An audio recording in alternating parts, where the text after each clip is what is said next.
Hello everyone, my name is Sandeep Acharya. Welcome to campfire education point. आज हम video देखेंगे basic chemistry के ऊपर।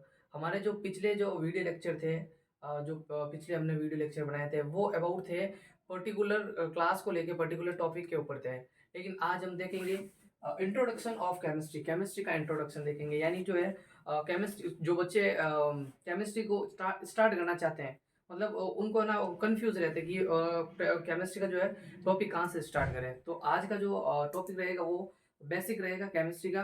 तो सबसे पहले अपन स्टार्ट करते हैं केमिस्ट्री की डेफिनेशन से। तो केमिस्ट्री होती क्या है एक्चुअल में। तो चलिए, केमिस्ट्री होती क्या है, तो केमिस्ट्री की डेफिनेशन से स्टार्ट करते हैं अपन।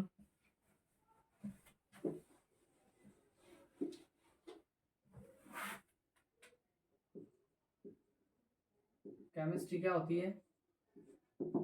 The branch of science, the branch of science which deals with study of matter। यानी साइंस की एक ऐसी ब्रांच जो जो किसके साथ जुड़ी हुई होती है, मैटर के साथ जुड़ी हुई होती है। और मैटर क्या होता है वो अपन फर्दर अभी डिस्कस करेंगे। मैटर और and their interconversion, matter और उसके इंटर कन्वर्जन की जो स्टडी होती है वो केमिस्ट्री के अंदर जो है गिनी जाती है, यानी केमिस्ट्री कहलाती है। And their interconversion, interconversion, ठीक है। तो अब मैटर होता है कि आपने बात करी थी कि मैटर की जो साइंस होती है, मैटर की स्टडी करी जाती है, वही क्या कहलाती है, केमिस्ट्री कहलाती है। अब एक्चुअल में जो है मैटर होता क्या है, तो मैटर जरूरी क्या होता है,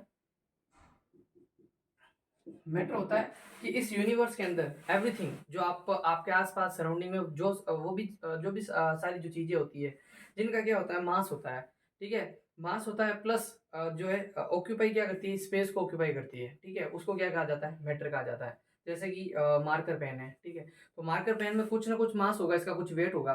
ठीक है, और मैं इसको कुछ कहीं पे जगह पर रख रहा हूँ तो ये जगह घेर रहा है, यानी स्पेस कवर कर रहा है। तो इसका मतलब कि क्या हो गया, मैटर हो गया। तो एवरीथिंग आप आज के पास आप आपके आसपास जो भी चीज देख रहे हो वो सब क्या है, मैटर से मिलकर बनी होती है, यानी वो मैटर होती है। हवा ले लो, लिक्विड ले लो, सॉलिड ले लो, सारी की सारी जो चीजें होती है वो क्या होती है, मैटर होती है। ठीक है, तो मैटर क्या होता है, everything around us, everything in universe, universe के अंदर विच हैज डिफाइनाइट, डिफाइनाइट का मतलब होता है कुछ फिक्स, निश्चित, डिफाइनाइट मास, जिसका डिफाइनाइट मास हो, and occupy space, and occupy, occupy मतलब होता है जगह घेरना, ऑक्यूपाई स्पेस, स्पेस को या उसको वॉल्यूम बोलो, वॉल्यूम या स्पेस को अगर कवर करती है क्या कहलाती है, मैटर कहलाता है। ठीक है, तो पेन वगैरह मैटर हो गया, चौक वगैरह सब कुछ जो आप देख रहे हो जिसका मास है और स्पेस कवर कर दी वो क्या होता है, मैटर होता है। अब एक्चुअल में हमें ये देखना है कि जो मैटर होता है, तो मैटर बना किससे, यानी कि जो अपन बोल रहे हैं कि सब चीज जो हमारे आसपास जो है वो मैटर है, तो मैटर किससे मिलकर बना होता है। तो मैटर आपको पता है, मैटर जो है स्मॉलेस्ट पार्टिकल जिसको अपन बोलते हैं एटम, एटम से मिलकर बना होता है। यानी मैटर जो है, मैटर का फॉर्मेशन किससे हुआ है, छोटे छोटे पार्टिकल, जिसको अपन नेक्ड आई यानी कि नॉर्मल आई से अपन देख भी नहीं सकते, इतने छोटे छोटे पार्टिकल से मिलकर बना होता है। और उन छोटे पार्टिकल्स को अपन बोलते हैं एटम्स। ठीक है, तो एटम्स क्या हो गई, स्मॉलेस्ट यूनिट हो गई, या अपन बोल सकते हैं बिल्डिंग ब्लॉक कह सकते हैं। जिस टाइप से ह्यूमन बीइंग के अंदर, ह्यूमन बीइंग जो होता है, ह्यूमन बीइंग या लिविंग बीइंग, ठीक है, ह्यूमन बीइंग नहीं पर्टिकुलर मैं बोल लूँ, लिविंग बीइंग, लिविंग बीइंग की जो स्मॉलेस्ट पार्टिकल है, अगर मैं बोलूँ स्मॉलेस्ट यूनिट बोलूंगा मैं, तो क्या होगी वो, सेल होगी। तो उसी टाइप से एटम जो हो गया वो क्या है, एटम क्या होता है, स्मॉलेस्ट पार्टिकल होता है किसी भी मैटर का, मैटर का सबसे स्मॉलेस्ट पार्टिकल होता है। वैसे अपन इसको स्मॉलेस्ट नहीं कह सकते हैं, क्योंकि इसके अंदर भी सब एटॉमिक पार्टिकल्स है, जैसे कि इलेक्ट्रॉन, प्रोटॉन्स, न्यूट्रॉन्स वगैरह, जो कि हम स्ट्रक्चर ऑफ एटम, तो एटम का स्ट्रक्चर देखेंगे तो जो है डिस्कस करेंगे। और एटम के जो स्ट्रक्चर किसने दिए, अलग अलग साइंटिस्ट ने अलग अलग थ्योरी दी थी एटम के, एटम को लेके कि एटम किस टाइप से दिखता है। और इन एटम के अंदर जो सब एटॉमिक पार्टिकल्स है, इलेक्ट्रॉन, प्रोटॉन्स, न्यूट्रॉन्स, ये जो है कहाँ पर डिस्ट्रीब्यूट है। प्लस इसके अलावा ये इनकी जो डिस्कवरी किसने करी, कैसे करी थी, वो एक्सपेरिमेंट वगैरह, कैथोड रे ट्यूब एक्सपेरिमेंट वगैरह, जिससे पता चलता है कि जो है इलेक्ट्रॉन की डिस्कवरी वगैरह कैसे हुई है, वो अपन फर्दर अपने वीडियो लेक्चर में आगे आगे के वीडियो लेक्चर में पढ़ेंगे। तो एटम क्या होता है, स्मॉलेस्ट पार्टिकल, अपन मान सकते हैं smallest particle of matter. Matter का क्या होता है, स्मॉलेस्ट पार्टिकल, या मैं बोल सकता हूँ इसको बिल्डिंग ब्लॉक्स। बिल्डिंग ब्लॉक्स होती है एटम्स, ठीक है। अब अगर मैं बात करूं इस मैटर जो है अलग अलग जो एटम से मिलकर बना होता है। अब एटम्स भी क्या होते हैं, अलग अलग डिफरेंट एटम्स होते हैं, और अलग अलग एटम्स मिलकर अलग अलग टाइप के जो है मैटर को बनाते हैं। अब ये जो अलग अलग एटम्स होते हैं ये पर्टिकुलर अपने एलिमेंट से मिलकर बना होते हैं, यानी ये जो एटम्स होते हैं इनके खुद के क्या होते हैं, ये एलिमेंट्स होते हैं। जैसे कि आप बोलते हो 180 एलिमेंट्स है टोटल, इन सब के अंदर अलग अलग क्या होते हैं, इन सब के 118 एलिमेंट्स हैं, इन सब के क्या अलग अलग एटम्स हैं। अब ये जो एटम्स होते हैं ये फ्रीली एग्जिस्ट करते नहीं है। फ्रीली एग्जिस्ट करने का मतलब बोलूँ तुम्हें, जैसे कि 118 एलिमेंट्स है, तत्व है, जो आप पढ़ते हो साइंस के अंदर, hydrogen, helium, lithium, beryllium, boron, ये क्या एलिमेंट्स है, ये सब मिलकर कंबाइन होकर क्या बनाते हैं, इस पूरे यूनिवर्स के अंदर जो भी आप चीजें देख रहे हो, कंपाउंड्स बनाते हैं, मिक्सचर बनाते हैं, ये सारा क्या अपने आप में पहले मैटर है, और ये जो मैटर है वो एटम से मिलकर बनाता है। अब एटम्स जो होते हैं वो अलग अलग एलिमेंट्स के अलग अलग एटम्स होते हैं। जैसे कि हाइड्रोजन का अलग एटम है। जैसे मैं अगर बोलूं हाइड्रोजन गैस, तो H2 गैस होती है। तो H2 गैस मतलब किससे मिलकर बनी होती है, तो हाइड्रोजन के एटम से मिलकर बनी होती है, हाइड्रोजन के एटम से। और हाइड्रोजन का एटम बोले तो हाइड्रोजन क्या है, हाइड्रोजन अपने आप में एक क्या है, एलिमेंट है। तो ये अलग अलग एलिमेंट्स कंबाइन होकर कंपाउंड्स को बनाते हैं, मिक्सर बनाते हैं, और इस प्रकार से पूरे मैटर को बनाते हैं। तो यूनिवर्स, पूरे यूनिवर्स जो है वो एटम से मिलकर बनाता है। उस एटम्स को बोले तो ये मैटर से मिलकर बनाता है, और ये जो मैटर है वो जो है 118 एलिमेंट से मिलकर बनी हुई होती है।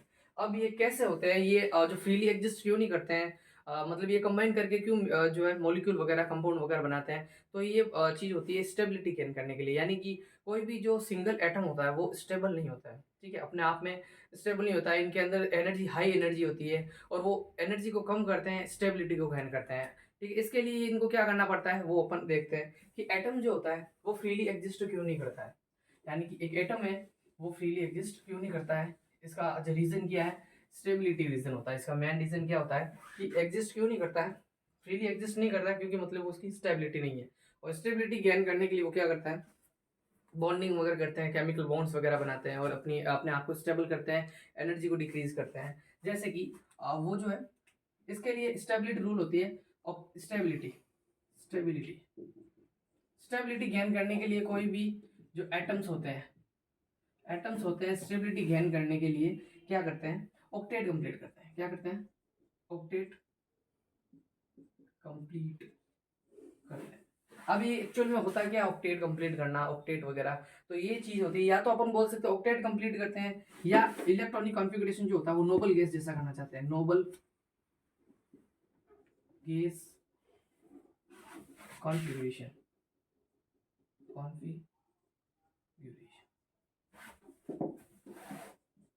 Attain noble gas configuration. या तो ऑक्टेट कंप्लीट करना चाहते हैं, या क्या अटेन करना चाहते हैं, नोबल गैस कॉन्फ़िगरेशन अटेन करना चाहते हैं। कौन, सारे एटम, ठीक है। जिससे क्या होगा, इनकी स्टेबिलिटी होती है, और इससे मिलकर क्या बनाते हैं, एटम जो है मॉलिक्यूल्स वगैरह बनाते हैं, ठीक है। और अलग अलग एटम्स, जो अलग अलग एलिमेंट्स के जो है ये जो एटम्स वगैरह जो होते हैं वो कंबाइन होकर क्या बनाते हैं, मॉलिक्यूल्स या कंपाउंड्स वगैरह बनाते हैं। अब एक्चुअल में अपन ने दो जो वर्ड लिखे हैं, यानी होती है एक ही चीज है, अटेन नोबल गैस कॉन्फ़िगरेशन और ऑक्टेट कंप्लीट करना। तो ये क्या चीज होती है वो आपको बताते हैं। तो सबसे पहले मैंने अभी आपको एक चीज बताई थी कि सबसे स्मॉलेस्ट पार्टिकल कौन सा होता है, एटम्स होता है, ठीक है। अब एटम्स के अंदर भी छोटे छोटे पार्टिकल्स होते हैं, इलेक्ट्रॉन, प्रोटॉन्स, न्यूट्रॉन्स वगैरह, ठीक है। और अब ये जो है, हालांकि जो है फर्दर अपन बाद में डिस्कस करेंगे इलेक्ट्रॉन क्या होता है, प्रोटॉन्स क्या होता है, न्यूट्रॉन्स क्या होता है। लेकिन मैं जनरली नॉर्मल जो शॉर्ट तरीके से मैं आपको थोड़ा सा इनका इंट्रोडक्शन दे दूं कि एटम्स जो होता है, जनरली एटम्स की अगर स्ट्रक्चर की अगर मैं बात करूं तो नॉर्मली क्या होता है, इसके अंदर बीच में क्या होता है, न्यूक्लियस होता है। न्यूक्लियस बोले तो इसका सेंटर होता है। इस सेंटर के अंदर जो है प्रोटॉन्स और न्यूट्रॉन्स होते हैं। प्रोटॉन्स क्या होते हैं, प्रोटॉन्स होते हैं पॉजिटिव चार्ज एटम्स होता है, पॉजिटिवली चार्ज बॉडीज होती है, ठीक है। पार्टिकल्स होता है पॉजिटिवली चार्ज, ठीक है। पॉजिटिव चार्ज क्या होता है, एक बॉडी होती है, मतलब एक को पार्टिकल्स बोल सकता है। और न्यूट्रॉन जो होता है, नाम से पता चल रहा है न्यूट्रॉन्स न्यूट्रल होता है, ठीक है। और एक होता है, देखो ये तो होता है न्यूक्लियस के अंदर, और इस न्यूक्लियस के चारों ओर फिक्स डिफाइनाइट क्या होती है, सेल्स होती है। ये सेल्स बोलते हैं इनको, सेल्स। सेल्स बोले तो ये बायोलॉजी वाली सेल नहीं है, इसको ये वाली कहते हैं सेल, SHEEL सेल होती है।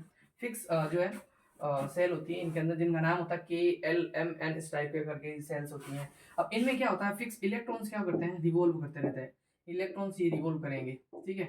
अब ये जो इलेक्ट्रॉन्स रिवॉल्व करवा रहे हैं अपन, जैसे कि आप देख रहे हो, तो पहले मैं 2 बोर करवाया, मैं दूसरे में से जो ऐसे करवा रहा हूँ, तो ये फिक्स जो है, इनको जो इलेक्ट्रॉन जो होते हैं, इनको डिस्ट्रीब्यूशन कहा जाता है, यानी एटम्स के अंदर जो है इनका इलेक्ट्रॉन्स का क्या होता है, डिस्ट्रीब्यूशन रहता है। सेंटर के अंदर प्रोटॉन होता है और न्यूट्रॉन होता है, जो कि क्या होता है, प्रोटॉन पॉजिटिव चार्ज होता है और न्यूट्रॉन के ऊपर कोई चार्ज नहीं होता है। और इलेक्ट्रॉन्स जो होता है, इलेक्ट्रॉन्स वो होता है नेगेटिवली चार्ज। क्या होता है इलेक्ट्रॉन्स?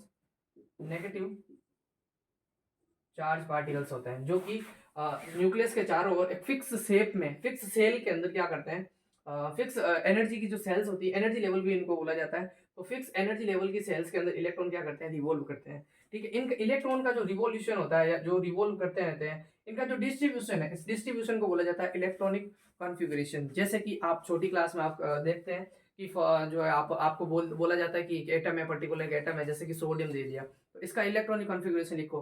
तो आप क्या करते हो, फर्स्ट सेल के अंदर 2 इलेक्ट्रॉन को डिस्ट्रीब्यूट करते हो, सेकंड सेल में 8 इलेक्ट्रॉन को डिस्ट्रीब्यूट करते हो और थर्ड सेल में 1 इलेक्ट्रॉन को डिस्ट्रीब्यूट करते हो। तो ये इलेक्ट्रॉन का जो डिस्ट्रीब्यूशन होता है, ठीक है, इसको ही बोला जाता है इलेक्ट्रॉन कॉन्फ़िगरेशन। अब ये जो इलेक्ट्रॉनिक कॉन्फ़िगरेशन है या इलेक्ट्रॉनों का जो डिस्ट्रीब्यूशन है, वो किस टाइप से किया जाता है, वो एक रूल के अकॉर्डिंग किया जाता है। उस रूल का नाम है 2n² रूल।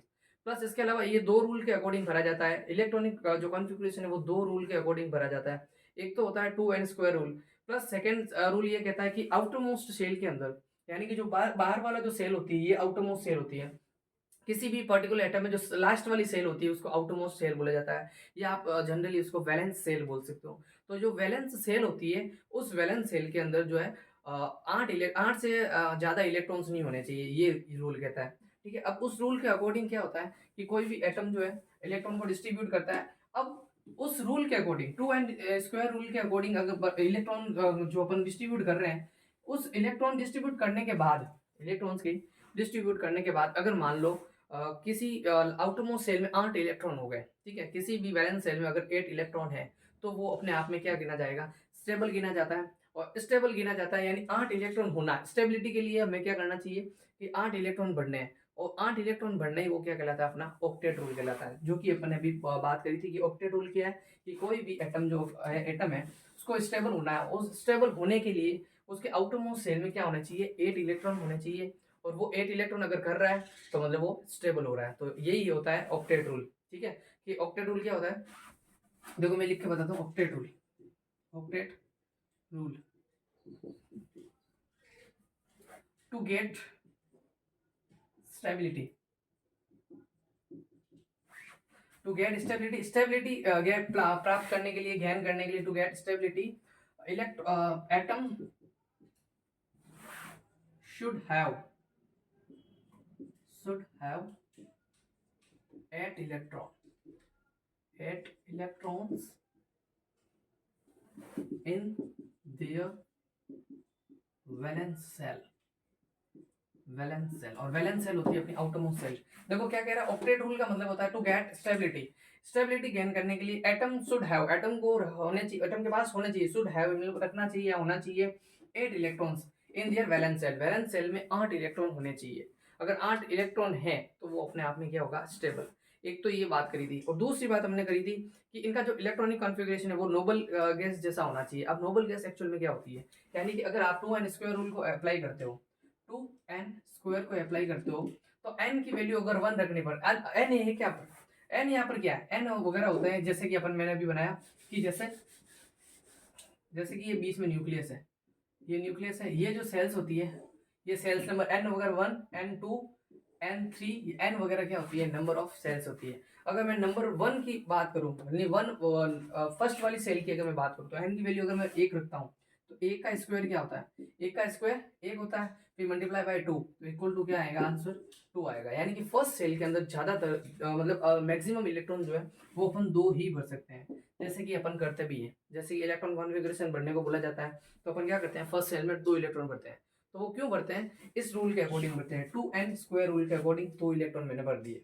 अब देखो 2 इलेक्ट्रॉन भरने के बाद, 2 इलेक्ट्रॉन जैसे ही भरे मैंने, सेकंड क्या कहता है, अगर n की वैल्यू सेकंड रखूंगा, तो n की वैल्यू सेकंड है, तो सेकंड का स्क्वायर, 2 का स्क्वायर क्या हो गया, 4, 4 इंटू 2 8, यानी कि सेकंड सेल में अपन कितने भर सकते हैं, 8 इलेक्ट्रॉन मैक्सिमम अपन भर सकते हैं। और थर्ड सेल में इसी टाइप से 18, n की वैल्यू 3 रखूंगा, तो 3 का स्क्वायर 9, 9 टू 18, थर्ड सेल में मैं 18 इलेक्ट्रॉन डिस्ट्रीब्यूट कर सकता हूँ। तो ये कहता है 2n² रूल।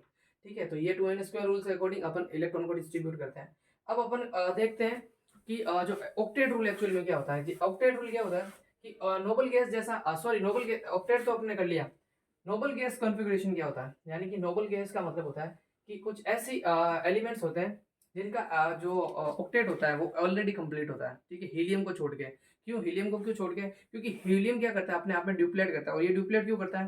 क्योंकि आपको पता है कि हीलियम, क्योंकि आपको पता है कि n की वैल्यू n1 के लिए, n1 के लिए जो है 2n² रूल के अकॉर्डिंग देखेंगे 2 इलेक्ट्रॉन आता है भाई। 2n² रूल को अगर अप्लाई करते हैं तो n की वैल्यू 1 रखने पर मैक्सिमम इलेक्ट्रॉन होते हैं 2। ठीक है, और हीलियम पे मैक्सिमम इलेक्ट्रॉन कितने हैं? हीलियम 2 नंबर पे आता है, तो मैक्सिमम इलेक्ट्रॉन भी कितने होंगे? 2 होंगे, जो कि इसके लिए क्या होती है, फेवरेबल या स्टेबल कंडीशन होती है। इसलिए हीलियम क्या करता है, अपने आप में ड्यूप्लेट कंप्लीट करता है। बाकी सब अगर आप देखोगे, जैसे कि हीलियम है, नियोन है, ऑर्गन है, क्रिप्टन, जीनन और रेडन, ये जो होती है ये होती है आपकी नोबल गैस। ठीक है, और इनका जो इलेक्ट्रॉनिक कॉन्फ़िगरेशन होता है ना, वो होता है अपने आप में स्टेबल होता है। क्योंकि नियोन को देखो, नियोन 10 नंबर पे आता है। तो अगर आप देखोगे फर्स्ट सेल में 2, सेकंड सेल में 8, यानी सेकंड सेल में 8 है, यानी इसका ऑक्टेट कंप्लीट है। ऑक्टेट कंप्लीट है, इसका मतलब ये जो है ये अपने आप में क्या है, नोबल गैस है। ठीक है, इसका भी ऑक्टेट कंप्लीट होता है। 18 पे आता है ऑर्गन। फर्स्ट सेल में 2 इलेक्ट्रॉन, सेकेंड में 8, फिर थर्ड सेल में 8, यानी लास्ट सेल में कितने हैं, 8 इलेक्ट्रॉन है। तो अपने आप में ये क्या स्टेबल है। तो इस टाइप से ये सारी क्या होती है, स्टेबल होती है। ठीक है, ये जो इलेक्ट्रॉनिक कॉन्फ़िगरेशन होता है इनका स्टेबल होता है, इसलिए इनको बोला जाता है नोबल गैस। अब जो अदर एलिमेंट्स जो होते हैं वो स्टेबिलिटी गेन करने के लिए इनके जैसा क्या करना चाहते हैं, जो है नोबल गैस जैसा क्या करना चाहते हैं, इलेक्ट्रॉनिक कॉन्फ़िगरेशन करना चाहते हैं। अब ये मैं कैसे आपको समझूं, जो है एक एग्जाम्पल लेके मैं आपको समझाता हूँ। जैसे कि सोडियम, सोडियम को लेकर मैं समझाता हूँ। सोडियम आपको बताया Na। देखो सबसे पहले आपको 1 to 30, 1 से लगाकर 30 तक इलेक्ट्रॉनिक जो अपने जो एलिमेंट नंबर है वो आपको याद होने चाहिए। अगर आपको साइंस अच्छी करनी है, आपको केमिस्ट्री थोड़ी अच्छी करनी है, तो आपको सबसे पहले जो जनरल ये जो टॉपिक्स होते हैं, जैसे कि चार्ज वगैरह होता है, कि इनके ऊपर अगर मैं आपको बताऊंगा वैसे चार्ज वगैरह किसके ऊपर क्या चार्ज होता है, कि एलिमेंट्स जो होते हैं, एलिमेंट्स के ऊपर कौन से एलिमेंट जो है उसके ऊपर कौन सा चार्ज है, कौन सा पॉलीएटॉमिक जो चार्ज वगैरह होते हैं उनके ऊपर कौन सा चार्ज होता है। जैसे कि सल्फेट के ऊपर SO4-2, सल्फाइड के ऊपर SO3-2, सल्फाइड S-2, ठीक है, नाइट्रेट NO3-, नाइट्राइट NO2-। इस टाइप का जो है आपको चार्ज पता होना चाहिए। प्लस इसके अलावा जो है 1 से लगाकर 30 तक, आपको कम से कम 1 से लगाकर 30 तक एलिमेंट नंबर याद होना चाहिए, मास नंबर याद होना चाहिए। इससे क्या आपकी थोड़ी बहुत जो केमिस्ट्री बेस्ट हो जाएगी। तो सबसे पहले देखो सोडियम है। सोडियम आपको पता है कि इसका जो एटॉमिक नंबर है वो होता है 11।